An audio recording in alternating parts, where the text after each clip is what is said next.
Welcome back. It's the first week in July and we're excited to take you on another tour and show you everything that is going on here. So first off, as you can see, we're standing in the new high tunnel. It's huge. It's massive. They're 30 inches wide, 18-inch walkways. A lot of the farming implements that we're looking at, they support a 30-inch wide bed, so we're just gonna stick with that. And because the beds out in the raised garden, those are all 4 feet, and we don't use any sort of tools out there. It's all by hand. So in here we'd like to use like a BCS maybe one day. But yeah, so we finally did most of it. We still have to work on the roll-up sides and like connect the bars to that, and so that we can get some more ventilation in here, and then do the end walls, and then obviously like the dirt work, and bring in some dirt and some gravel and some weed barriers, and yeah, drip line, and there's still a lot to go, but at least it's standing and it's sturdy thanks to Josh. His impeccable ability to set posts in a straight order. I am not good at that at all. You should see my fence that I did. It's the craziest looking fence ever, but I was going around the rocks is the thing. So, but yeah, so we'll do a little garden tour. It's yeah, July, and a lot's happened in just the last 3 weeks from my last video. So things are just exploding, taking off. We pulled out a head of garlic that was like that earlier, and we gave it to Josh's mom. But yeah, it's awesome how things are just, it's time, you know, yeah. It's time to harvest some stuff and watch other stuff explode. But yeah, should we say hi to the pigs? Yeah, heck yeah.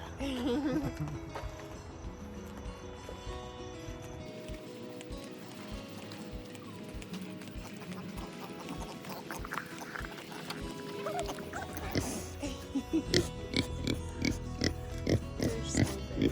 Yeah.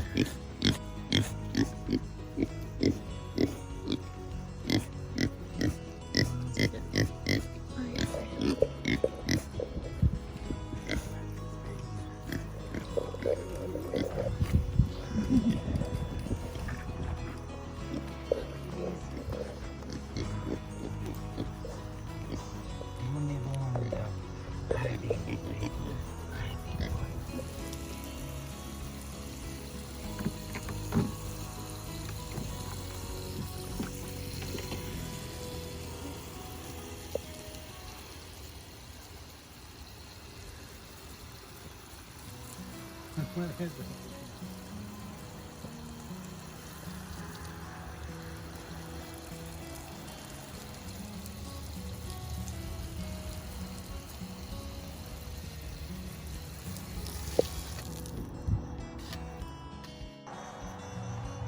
Hello. Now we're gonna go to the little high tunnel, the original high tunnel. There's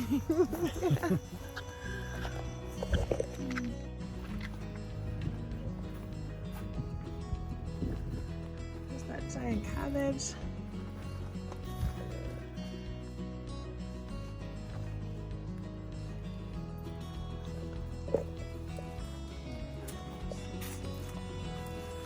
Let's try one out here. Just want to find one that's kind of fallen over. They're starting just now. We cut the tops off the scapes a while back, and that's supposed to drive all the energy and growth down into the bulb. And then when they start to die and fall over like this, they should be ready to come up. So we'll pull this one and see how it looks. Take around it a little bit here. Oh yeah, that popped right off. Yeah, it's definitely time to get these guys up and out of the ground.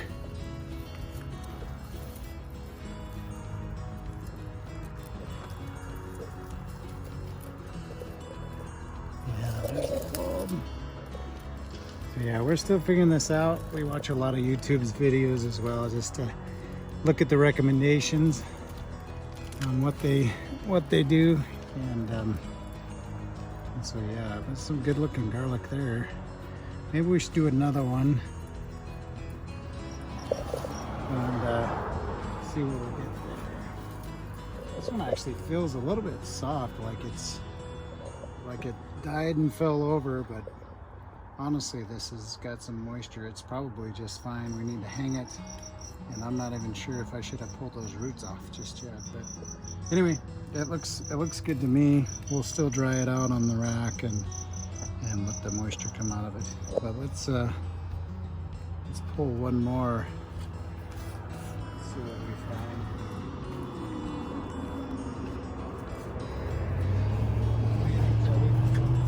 Yeah. This one here. How about this Well, one? I've that's been a huge one. keeping an eye on this one, and it looks like it's ready.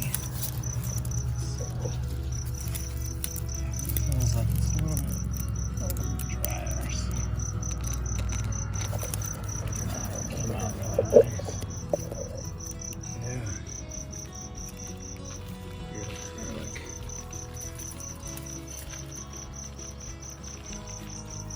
Yeah, wonderful.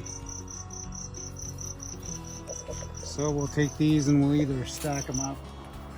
I've got a rack out here actually.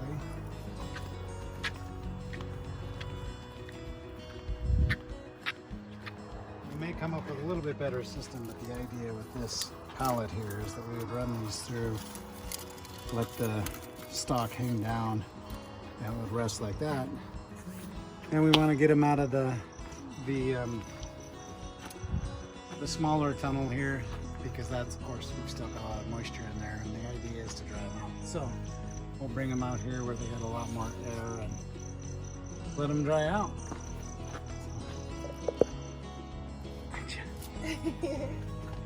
So we also have some little tomatoes down here. I'm pretty sure they're just like gonna be little cherry tomatoes. I can't imagine that they're gonna get very much bigger than what they are right now.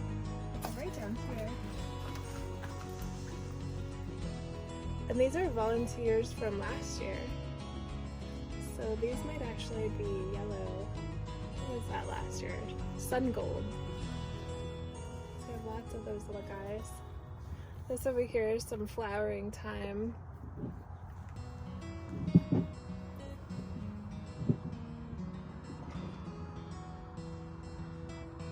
Beautiful flowering time and chamomile. We've done a lot of cleaning of the greenhouse. And so, yeah, there's a lot less stuff on the racks here, which is awesome. I planted a lot, and then we ended up composting a lot of little tiny plant starts too. But yeah, the celery looks really happy. The kale is huge. It's down here at leeks. So it's probably time to harvest some leeks. I bet this one could get a little bit bigger, but I think that's gonna be the first one I harvest.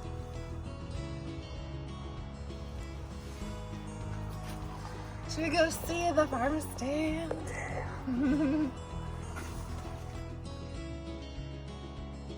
So we're out here in the front of where the farm stand is, and we're over here at our first garden bed. This one is actually made out of the raised beds that I had out in the backyard. Those were two that I ended up stacking to make one. The bottom is just mostly sticks from a tree, and then we filled it in with some topsoil and then some 50-50 topsoil compost mix. So growing in it, we have some garden huckleberries. You can see right in there, little berries. This plant, I'm not sure why, but it's got some yellowing. I think at one point it got kind of dry, and then now it's like bouncing back. These little flowers here are bachelor buttons. The artichokes and then the giant sunflowers are doing pretty good. We have our first bachelor button. So pretty. The last of the tomato plants. And then this bed over here is just a duplicate of the other bed. These beds are 4 foot by 8 feet long. like we have some other little guys in here. Can't remember what I planted there though.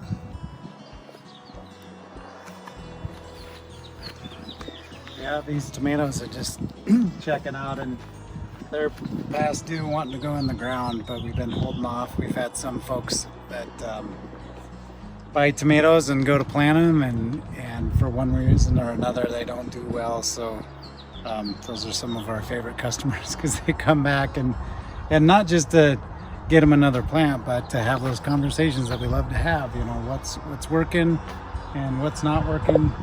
And it reminds me of the first tomato plant I actually got from Shelby. And when she told me, you know, you tear off the lower branches and you can work it all the way up and you prune them basically. But at the time when they're so small, you know, you think there's no way you can rip all these limbs off and have it survive. But it's pretty cool to watch that thing just explode and to get all that energy going into the trunk of the plant and just pushes them up like these have. And the other interesting thing that I've been learning this year on them is that having them out here in the wind, you know, I have the thought of, oh man, I need to hold tomatoes in because it's getting a little bit windy. But with leaving them out here and letting them kind of whip around, that it builds strength in the plant. And so these suckers are really sturdy, and that's partially because they're out here in the wind. And so pretty cool. It's fun to learn all this stuff, and then also just like I said, have those conversations with people and have fun figuring it out together. So it's been fun. Really good. So go check out the farm stand? Yeah, let's do it. All right.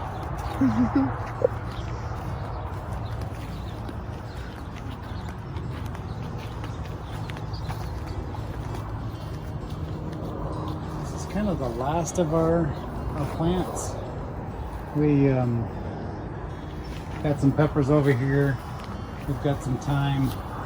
Everything's really just wanting to be in the ground this time of year with the heat we're getting in Montana, which has been hotter than normal. We've had 100 up to, I think we had 103, maybe even 105 in the area, and that's caused everything to just take a little bit of extra water. But it's extremely hot for a typical temperature around here. So normally like 80s this time of year, I would say 85, some 90s, but to be 100 has kind of been crazy for us. So all the plants that haven't been in the ground with timing or the automatic water, they've struggled a little bit, but they're still hanging in there. And if we don't, what we don't sell off here shortly, we'll just go on the ground. We'll find a place for it so we can get some fruit off of them, get some vegetables, and then put them in the stand in here.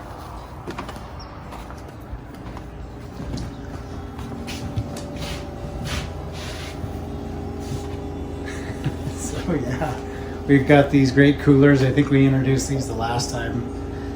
Found them used from a local grocery store, small scale grocery store that was getting rid of them, and the shocker was that they work. You know, typically, or what we were finding typically when we were looking online to pick up a couple refrigerators and not spend a bunch of money, is that we were going to have them fixed, or you know, have Freon put in them and things like that. But these have been fantastic.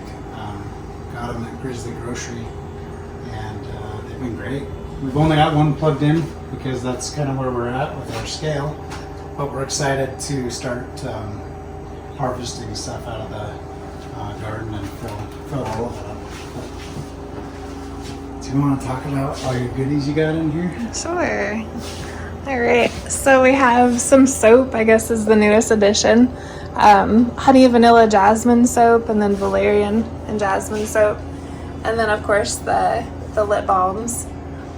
We also added some bundles of lavender, and looks like we're running low on honey, so we'll be sure to stock those up. And everything's working out really good. The stand is on the honor system, and so far we haven't had any major issues. So it's been an awesome thing, honestly. Like, oh look, we're out of duck eggs again. People love duck eggs. I had no idea people were so crazy about duck eggs. Yeah, it's crazy. We were talking about that. We were talking about how we go to to a restaurant and have breakfast and get a regular egg, and how it looks so pale and kind of extra runny, and it's it's interesting because when I first had farm eggs, I thought this thing's really yellow looking and maybe kind of funky, but it's totally fluffed for me. I love these fresh farm eggs, and like I said, now when we go to a restaurant and we get an egg, typical egg, it's not as appealing anymore. So good stuff. We're selling out of the stand, that's for sure. Fresh organic stuff. It's great.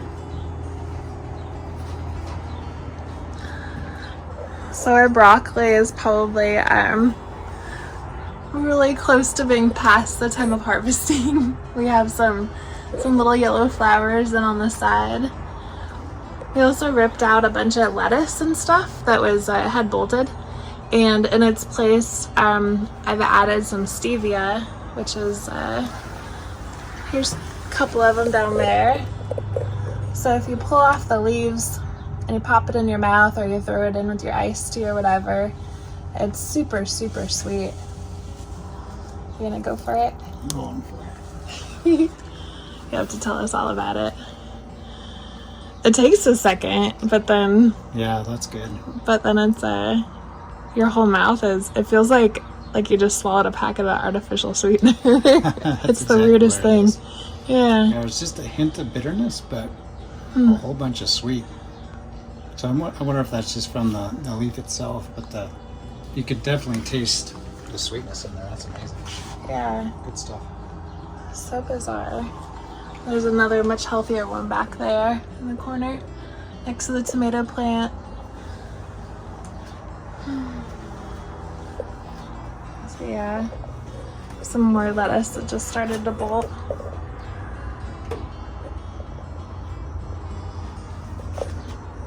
Some plants. Here's some valerian root. We have some of this stuff in the backyard. It's going crazy. But I was able to harvest some of it from the backyard and make that soap.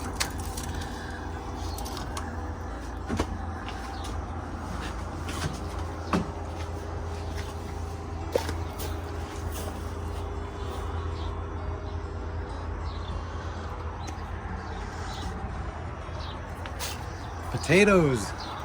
It's not a bunch of weeds? That's what I would have guessed last year. No, we've got 4 different kinds, and you can almost... Is that right? Is it 4 or 3? Did we figure that out? I don't know. It's 3 or 4 or something. 3 or 4 or 4 or 3. But you can definitely tell this is one kind of potato here, and we're thinking this is the early potato. Is that what it's called? Yeah, it's got another name though. It's like a early russet, or I'm not sure exactly. I think this middle one here is French fingerling, and then the one down on the end is could be the huckleberry. I don't know. Maybe the one on the end is the huckleberry. Not sure. Yeah. It's written down somewhere. So a couple things that I'm learning on potatoes this year, and watching videos and trying to get more information about, is a lot of people will mound dirt on them about this time, I believe, to help make sure that the potatoes themselves stay covered and not get exposed to the sun. They'll turn green, and they even heard once that can even be poisonous. So fact check that, but that green is not good for them, that oxygen or the sun getting to them. So like I said, we're kind of figuring that out, and I definitely am. And so we didn't mound these potatoes because we haven't seen any exposure yet. So we're just kind of letting them do their thing. We're keeping an eye on them. We may have to mound some dirt, just at the base. And like Charles Downing will just take just a little scoop and he'll just dump it right on the plant, and that'll mound up there. So we've seen it a couple different ways. Of course, you could use straw. A lot of people will do that. And it seems like the difference is like what we do here in the U.S. as opposed to overseas, and there is some differences there. So it could be a climate thing. Like I said, we're kind of having fun figuring it out. But I think the main thing is just to make sure the potatoes staying in the ground. And obviously these are really happy and they're growing like crazy. So the harvest will be the next thing. And we've heard a couple different things. It seems like overseas or in Europe, they'll wait for them to flower, I believe. Is that right, Shelby? Yeah. And then they'll harvest them. This is kind of the indicator that they're ready to go. But we've also heard you want to wait until they start to turn yellow, and then they're out of nutrients, and then they're ready to harvest. So we have a tendency to get caught up and fascinated by all of it so much that sometimes we can wait too long to harvest or not harvest enough. So we're going to continue to watch these, continue to do our research and share it with you guys. And yeah, I'll be excited to pull these up and see those potatoes come out of the ground. And we plan to start journaling everything, and well, we have started journaling. So we see the importance of recording all this, and even right down to weighing the potatoes and then comparing them to next year, and just recording the soil and the seed dates and when they sprout and all those things, so that we can kind of start tracking the successes and the failures, or what seems to be stronger and what seems to be a little bit weaker. So right now we'll see things as we go through here where one particular plant is doing better than the other, and so that could be a variety of things, and that's what is fascinating to me and to us, I think, is to figure that out and kind of overcome that and grow some great stuff. So yeah. So over here, yesterday, I was able to plant some of those sad little tomatoes, and we just made a little barrier here out of the giant, I think they were called Titan sunflowers, Mongolian giants. And so those are all stalks. They look like little logs, but we just created a barrier there so that mud, when I was watering it, the mud was just sloshing around everywhere. And so yeah, we found a little place for the tomatoes, a place to sit down and relax. And we're looking forward to happy little tomatoes that grow up the side of the fence there.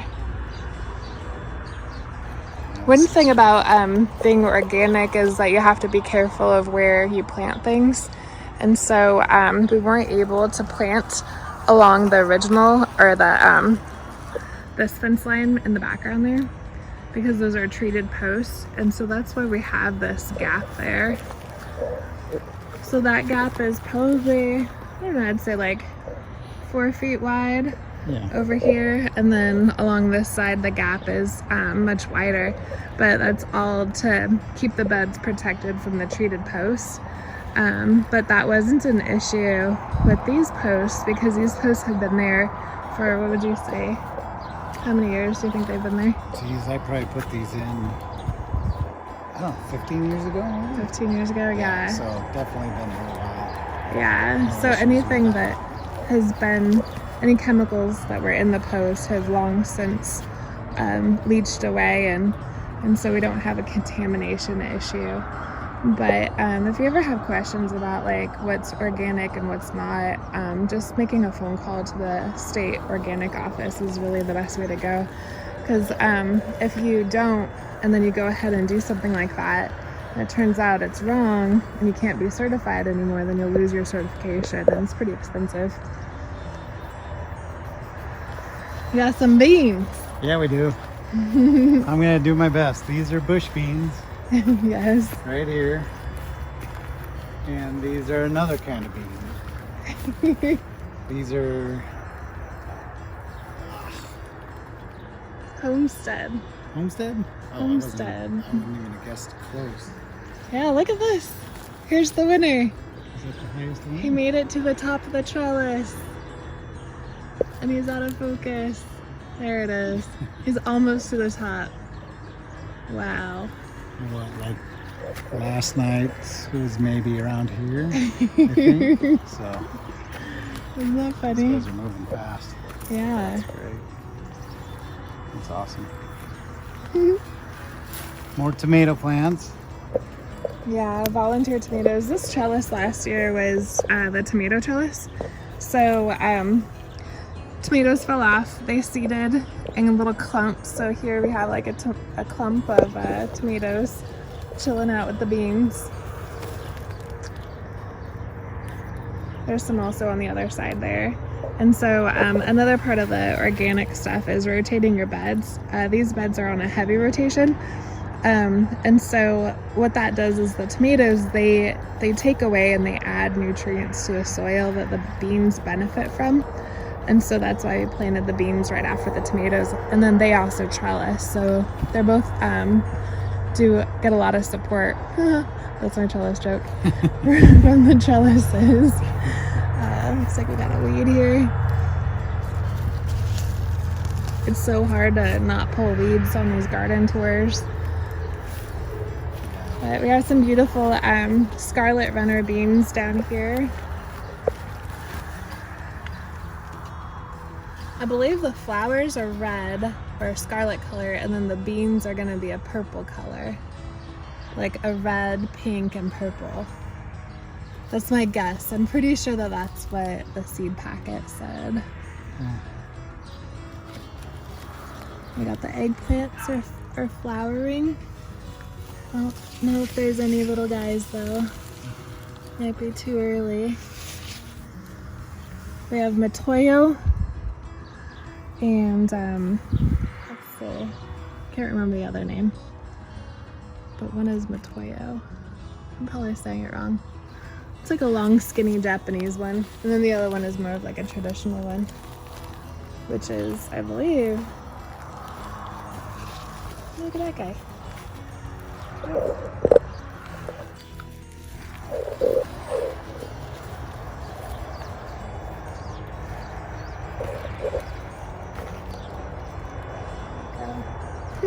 Maybe that will help. But yeah, I think that this is the regular one. There's a giant spider in there. Did you see it? No. Right now? Yeah, it ran away. It looked like a daddy longleg. Really? So yesterday when I was weed whacking, there was a couple of things in the aisles that I left because I thought it was just so cute. There's nothing in this aisle, but I think 2 aisles over there's a special surprise. And then at the end of the garden tour there's another surprise. Nice. Yeah. So I did garden huckleberries here. Did some sunflowers back here. And a little bunch of corn. I did corn last year. This whole row was actually corn. And I just was not into the corn at all. I tried some of it. I tried to eat it. It was just this like chewy corn. I think it was the popcorn that I did instead of like regular corn that isn't popcorn. And then I also did a Montana purple corn. And yeah, they're pretty much like just beautiful corn. And it wasn't like the stuff you find in the grocery store. So it was ornamental corn is what I should say. So we do have a little clump of it here. And then we have some sunflowers that are gonna start popping up. I really like to do the flowers at the end of the beds because it draws in all the pollinators. So if you were like a little bee or something, you were just humming along, you're like, wow, look at all these beautiful flowers. You'd probably like start rubbing around in there, and then you'd mosey on down the aisle and pollinate all those vegetables on your way to the other clump of flowers at the other end, right? That's what I would do. So the thought process worked last year, I believe, I'm convinced, because we had a really high pollination rate of all the tomatoes and we had a ton of vegetables last year. So we're hoping that it'll work again.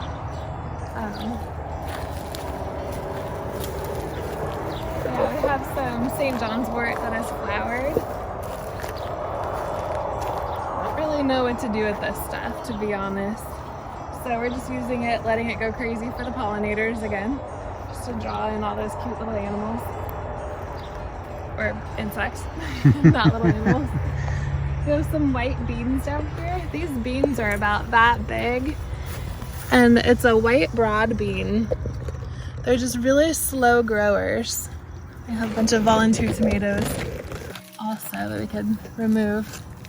But like this guy right here, planted him a really long time ago and he's just now about 2 feet tall. But here's one. This gives you an idea down here of what it looks like. It's got the white. So apparently when you get a pot of these and you cook them, you can mash them and they're very similar consistency to mashed potatoes. So we just had to try them.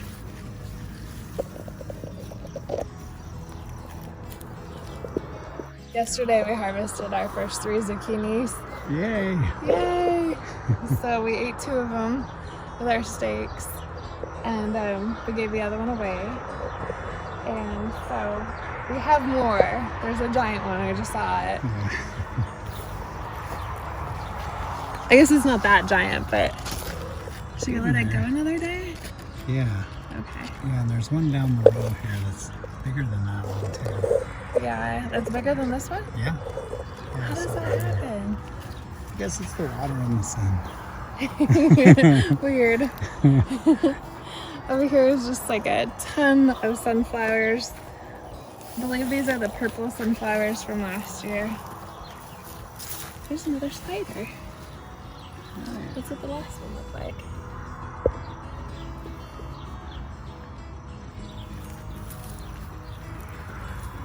Onions. Some of the onions are already trying to seed out here. Like that.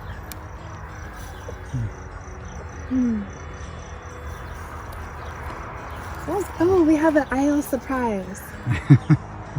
Aisle surprise! What the heck is it? So last year I had some wasabi radishes. They were green. And I'm pretty sure that's what this guy is. So it tastes just like wasabi. I'm just gonna let it grow. Grow! And maybe we'll keep watering it and see what happens. The tomato columns are doing pretty good as long as they don't fall over. Got a yellow squash down there. Some really pretty stripes on it. You see those stripes? Pretty. Beautiful.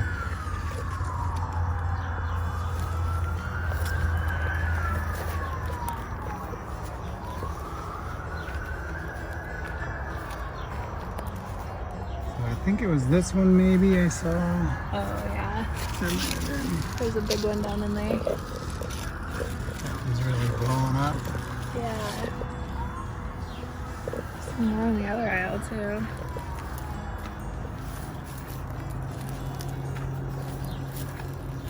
We have our first peas are finally coming in.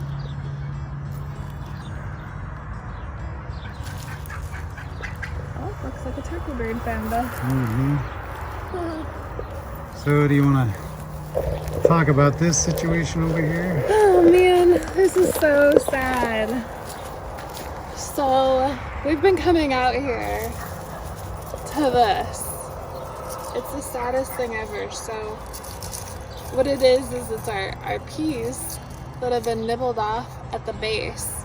So where the base touches the soil, they're just munched right off. And so it started with 1, then it was like 3, and now it's this many.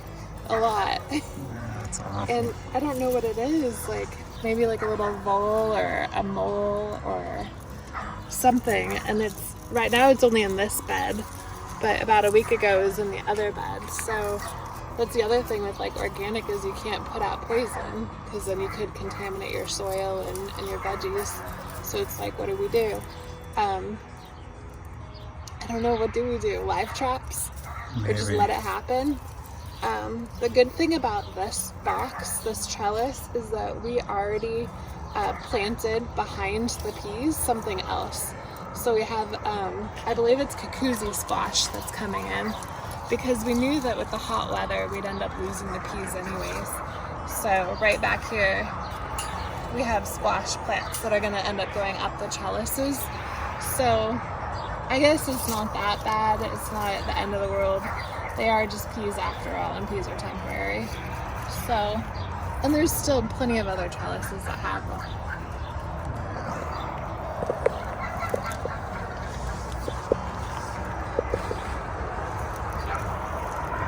These beans are amazing.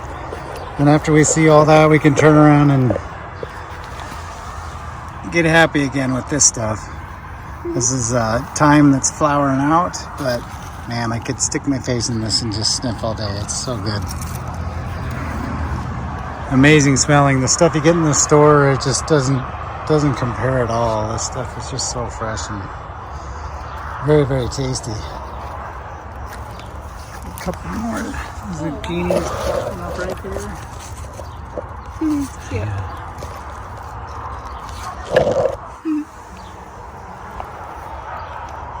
Yeah, this bed is packed. Yeah, it's great. Should we go to the next bed? Heck yeah. Okay. Got some little sunflowers.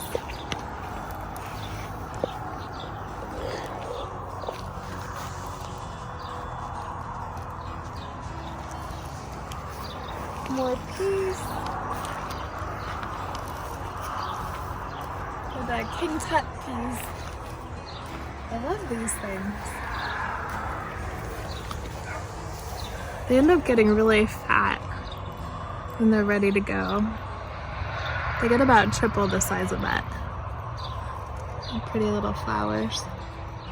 They look like little snapdragons. Beautiful. Yeah. I had these garden dreams, and my last garden dream was I accidentally picked all the little daisies as they were like pushed up through the ground, and I thought they were weeds, and I removed them all. And so I woke up thinking like, I pulled out all the daisies. It was really stressful. But yeah, so I'm trying to like be really cautious about like what I pull, because I know that there's a lot of volunteers from some really lovely flowers last year that I didn't plant, so I'm not going to recognize them, and I might have forgotten where they were last year, and so there's some stress involved, I guess, with letting things go, but that's all right.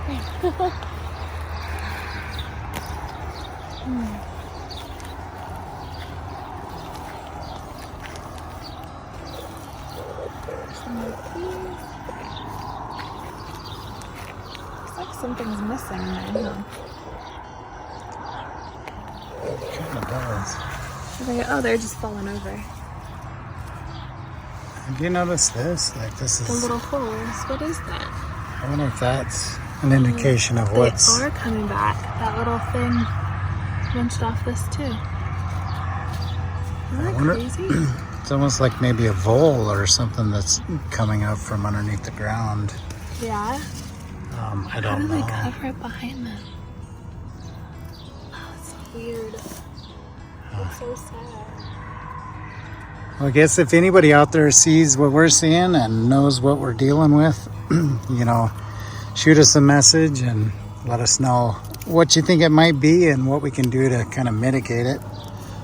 Because yeah, they're starting to wipe out a couple things, and like I said, you can see these little impressions here, and it seems to be, you know, I want to say I noticed that over there where the peas were getting taken out. So yeah, my guess is a vole or some kind of underground rodent that's coming up and chewing those off.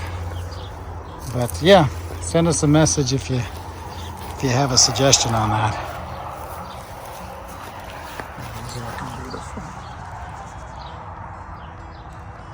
Pretty. The yarrow is taking over. We had to cut a huge chunk of it out of over here. It was just bushing out, smothering everything. So now that I ripped it out, or cut it back, there's like a big blank spot. we had to plant. Maybe we'll plant some of those half-dead tomatoes. There we go. Yeah. So here we have some more beans. These ones are pretty tall too, the ones over there. Oh yeah.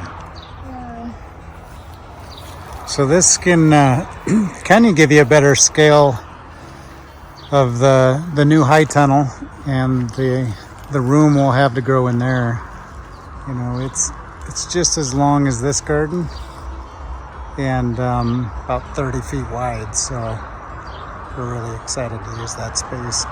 And up here in Montana, you know, you're always looking for ways to prolong the grow season, so that's definitely going to help us out. And that's double walled poly, so it's got an insulation, and we'll install a blower kit that will you know, obviously blow air in between the two layers that causes just extra insulation in there, so that's going to help a bunch. You're like a rose surprise. Another rose surprise. Another rose surprise. So I did drive over it yesterday with the riding lawnmower, so it looks a little sad, but I'm pretty sure this is another sunflower, and maybe I should pull off all the little ouchies, get rid of the evidence that I drove over it. There, it's good as new. Maybe it needs a little crutch here. Boop. All better. Perfect. I should just let that go, right? Heck yeah. Yeah, okay. So we have all of our tomatoes. I'm pretty sure we planted too many tomatoes here. I need to cut them back, need to prune them. Part of me doesn't want to prune them and just let them bush out and just see what happens, just watch and learn, I guess. Last year I pruned them, but there was like a point where like it just got away from me, and like I work all the time, and so to sit out here and prune tomatoes is really labor intensive, and it takes a lot of time that I don't necessarily have. So I don't know, we've been also a little bit surprised that we haven't seen the amount of tomatoes that we did last year. So I don't know if it's me being impatient or maybe it's because I didn't prune them. So I'm kind of, you know, in the discovery phase of all that. The ones that are planted along the fence line that I showed you earlier that have the sunflower liner, those ones have been heavily pruned just to keep them alive in the little tiny pots. So my guess, if I'm correct, is that those ones are going to set fruit before the bushing out ones, even though these ones have been in the ground longer. So it's just a theory that I have. But yeah, we'll find out, I guess. But in here we have a bunch of red tomatoes, and then the ones that I showed you earlier along the fence line out there, those are yellow and white tomatoes. There's a couple of red ones, but not many.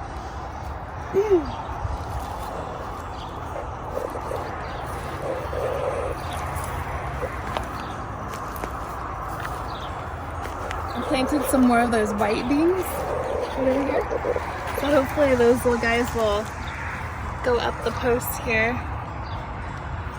Hoping. There's also little radishes popping up there. A little row of them.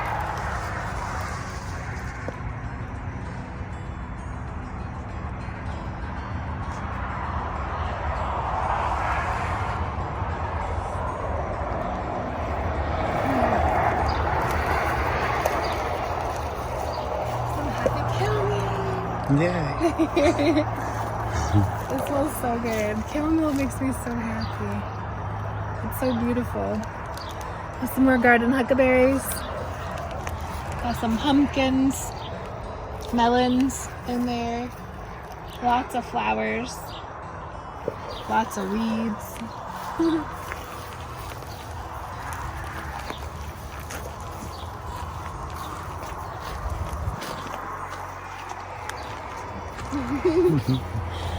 This bed, I'm pretty sure a ground cherry was in there and got crazy. I'm pretty sure these are all ground cherries that volunteered from last year. And last year, we had ground cherries and we tried them and they were just so bitter. It was probably the worst thing in the garden. I'm hoping that it was just like a lack of water or bad soil, or I don't know, that they just reacted weird. So I'm gonna let these go, and more than likely they will be ground cherries, and we're gonna have plenty of them so that we can try them. They're on a drip irrigation system, so if the other ones were too dry, maybe that's why they taste like crap, maybe these ones will be edible. But yeah, the drip irrigation system, we've had issues with the ends of them blowing off because we put these little caps on the ends. So I did disconnect that bed. So before I go back in, I need to reconnect that one. Is it that one or this one? I don't know. It's one of them. I was just thinking about it. But anyways, so yeah, we're gonna have a ton of ground cherries. This is just packed full of them, minus the chamomile there. There is some melons in here that aren't growing as well as they are in the other bed. So maybe I'll clear out some of the ground cherries so that there's more room for those melons. I'd hate to lose those melons. We also have our little blueberry tomatoes here. These might be our first tomatoes that actually ripen. Between these ones or the ones in the high tunnel, I'm not sure which ones are going to ripen first. Might be those ones though.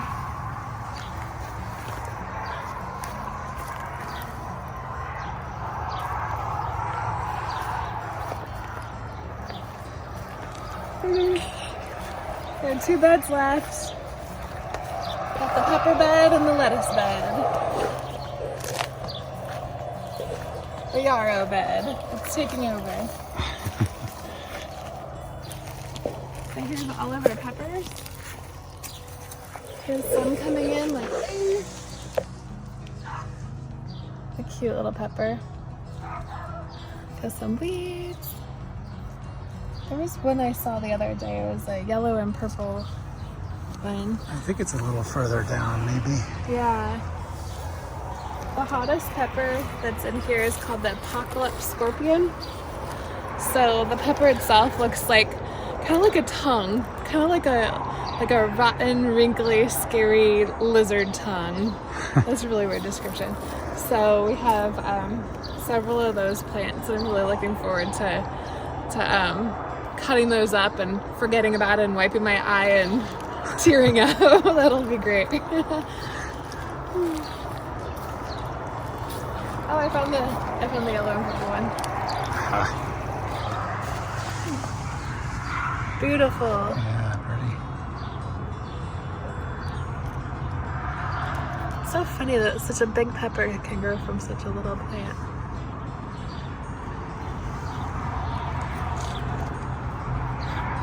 I'm pretty sure these short, fat guys are the Apocalypse Scorpion ones.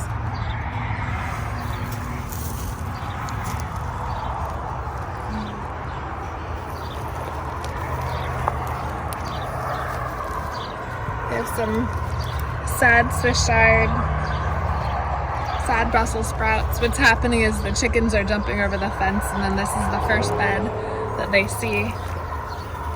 So they just jump in and eat whatever they can get their faces on.